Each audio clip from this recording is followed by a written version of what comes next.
Hello friends, मैं हूं advocate Nitesh Banka. आप है मेरे YouTube channel let's speak legal में। आज मैं आपके सामने एक बहुत ही बेहतरीन वीडियो प्रस्तुत करने जा रहा हूं। दोस्तों, आपके जितने भी रिलेटिव्स हैं, माता पिता भाई बहन, इन सबको 498A के केस में जानबूझ के इम्प्लिकेट किया जाता है ताकि आपके ऊपर ज़्यादा से ज़्यादा प्रेशर पड़े। प्रॉब्लम क्या आती है जब ये केसेस जो है ट्रायल कोर्ट में जाते हैं, तो कोर्ट जो इंसिस्ट करता है, कोर्ट ये कहता है कि ये लोग फिज़िकली आए वहाँ पे। अब प्रॉब्लम क्या होती है, कोर्ट कई बार दूर भी होता है। ज़रूरी नहीं है कि आप ही की सिटी में हो, आप ही की स्टेट में हो कोर्ट। दूसरी स्टेट के दूसरी सिटी में भी कोर्ट हो सकता है। जैसे जो मुकदमा है वो मुंबई में चल सकता है, जबकि आप जो है दिल्ली में रहते हैं। तो पूरा का पूरा परिवार एक तरीके से आपका जब इन केसेस में इम्प्लिकेट हो जाता है, तो कोर्ट इंसिस्ट करता है कि पूरा का पूरा परिवार उठ के दिल्ली से मुंबई आए, या जो भी सिटी आपके लिए है जहाँ पे केस ये चल रहा है। अब प्रॉब्लम यहाँ आती है कि ये बहुत बड़ा परेशानी होती है, क्योंकि सबका जो आपको खर्चा देना पड़ेगा, जब ट्रैवल का खर्चा, टाइम वेस्ट होगा, और साथ ही साथ जो हैरेसमेंट होगी, क्योंकि एक डेट में तो मैटर्स ये ख़त्म नहीं होते हैं, कई सालों साल चलते रहते हैं ये मैटर्स। तो ऐसे में रिलेटिव्स के लिए क्वाशिंग बहुत ज़रूरी एक ऑल्टरनेटिव है ऐसी हैरेसमेंट से बचने का। कई बार पुलिस जो है नाम नहीं निकालती है और चार्जशीट सबके खिलाफ फाइल कर देती है, चाहे एलिगेशन छोटे से छोटा एलिगेशन हो, वेग एलिगेशन हो, पुलिस नहीं देखती ये सब चीज़ें। तो ऐसे में क्वाशिंग ही एक ऐसा ऑल्टरनेटिव है जो कि आपके रिलेटिव्स को बहुत ज़्यादा रिलीफ पहुंचा देगा।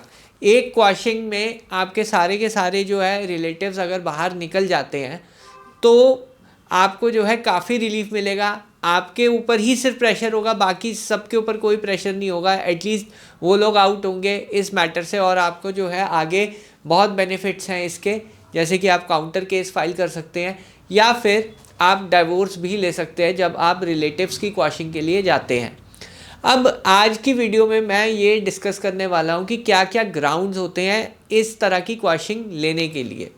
देखिए, सबसे इम्पॉर्टेंट चीज़ मैट्रिमोनियल केसेस में ये होता है कि प्रेशर को कैसे जो है आप ख़त्म करें, कैसे जो है दूसरी साइड पे प्रेशर डालें, यही आपकी स्ट्रैटेजी होती है, यही आपका मेन ऑब्जेक्टिव होना चाहिए। यदि आप प्रेशर में आएंगे तो फिर प्रॉब्लम ये होगी कि आपको जो है हायर अमाउंट पे केस को सेटल करना पड़ेगा। या तो आप जो है ये करेंगे, या फिर आप बहुत प्रेशर में आके आपका बहुत चीज़ें इफ़ेक्ट हो सकती हैं जब आप ऐसे मैट्रिमोनियल केसेस लड़ते हैं। तो एक जो तरीका है क्वाशिंग का, वो सबसे बढ़िया तरीका है कि इस प्रेशर को दूसरी साइड पे शिफ्ट करने का। अभी मैं कल परसों की बात है, मैं आंध्र प्रदेश हाई कोर्ट में वीसी के थ्रू अपीयर हो रहा था, और हमने जो है क्वाशिंग कराई अपने जो हस्बैंड के सिबलिंग्स के ऊपर, यानी भाई बहन को इम्प्लिकेट कर दिया था। उनके खिलाफ कोई एलिगेशंस भी खास नहीं थे चार्जशीट में, फिर भी उनको जो है कोर्ट ने बुलाया। तो सबसे पहले तो हमने स्टे ऑर्डर लिया, और उसके बाद जो है अल्टीमेटली क्वाशिंग करा दी। अब इसमें समय जो है 6 से 8 महीने का मिनिमम लग सकता है, पर आपको जो है पहली या दूसरी हेयरिंग में ही रिलीफ मिल जाएगा, जब उनका जो प्रेजेंस है वो डिस्पेंस विद हो जाएगी। क्योंकि नॉर्मली जो है हाई कोर्ट जब रिलेटिव्स का केस आता है, तो पहली या दूसरी हेयरिंग में ही उनकी जो अपीयरेंस है वो डिस्पेंस कर देता है। तो मतलब आपको एक तरीके से पार्शियल रिलीफ आपको पहली दूसरी हेयरिंग में ही मिल जाता है। उसके बाद बात आ जाती है फाइनल क्वाशिंग की।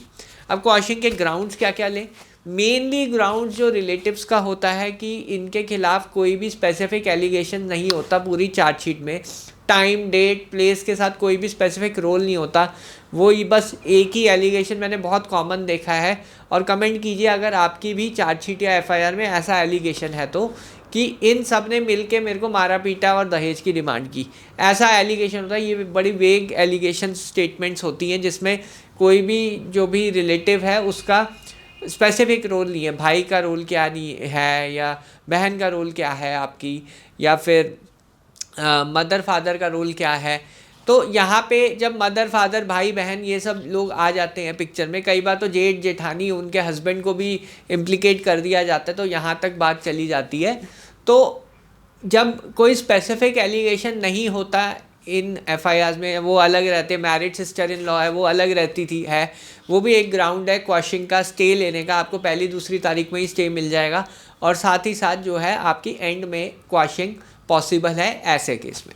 अगर आपको ये सारा का सारा एक्सपीरियंस जानना है, मैंने एक आर्टिकल लिख रखा है, मेरे हर हाई कोर्ट सुप्रीम कोर्ट का एक्सपीरियंस मैंने उस आर्टिकल में देख रखा है, तो आपको डिटेल में समझ आ जाएगा कि कैसे जो है हम क्वॉशिंग के लिए जाते हैं रिलेटिव्स के लिए। ये बहुत ज़रूरी है क्योंकि यही एक ऑल्टरनेटिव है जिससे आप प्रेशर दूसरी साइड पे कर सकते हो। यहाँ पे अपॉर्चुनिटी आपको सेटलमेंट की भी मिल जाएगी, या फिर अगर आपको मेरिट्स में केस लड़ना है तो उसमें भी आपको स्ट्रॉन्ग पॉइंट मिलेगा। देखिए प्रॉब्लम क्या है कि अगर आप अपने केसेस को बहुत इमोशनली डील करेंगे, जिसमें जो है आप बस ये एज्यूम कर लेंगे कि हस्बैंड के ख़िलाफ़ ही सब कुछ होता है, तो फिर आपके लिए कोई सल्यूशन आपको दे नहीं पाएगा। पर एक तरीके से होप रखिए कि हस्बैंड के लिए भी बहुत कुछ है। और जो मैं आपको एग्ज़ाम्पल, रियल लाइफ एग्ज़ाम्पल है, बड़े मुश्किल तरीका होता है मेरे लिए भी ये सब ऑर्डर्स लेना और उनको पब्लिश करना, ताकि आपके और मेरे बीच में ट्रांसपेरेंसी बनी रहे। और ऐसी केस स्टडीज़ अगर आपको अपडेटेड चाहिए तो मेरा व्हाट्सएप ग्रुप है, वो भी ज्वाइन कीजिएगा। तो उससे जो है आपको पूरा जो है बिल्कुल ट्रांसपेरेंट मैनर में क्या चल रहा है लेटेस्ट कोर्ट्स में आपको पता चलता रहेगा। आप जो है बिल्कुल अगर अपने आप को जागरूक रखेंगे, एक्टिव रखेंगे, तो आप इस प्रॉब्लम से जल्दी बाहर आ सकते हैं। और ये जो केस स्टडीज़ है ज़रूर स्टडी कीजिएगा। बहरहाल वीडियो देखने के लिए बहुत बहुत धन्यवाद। Thank you very much for watching my channel.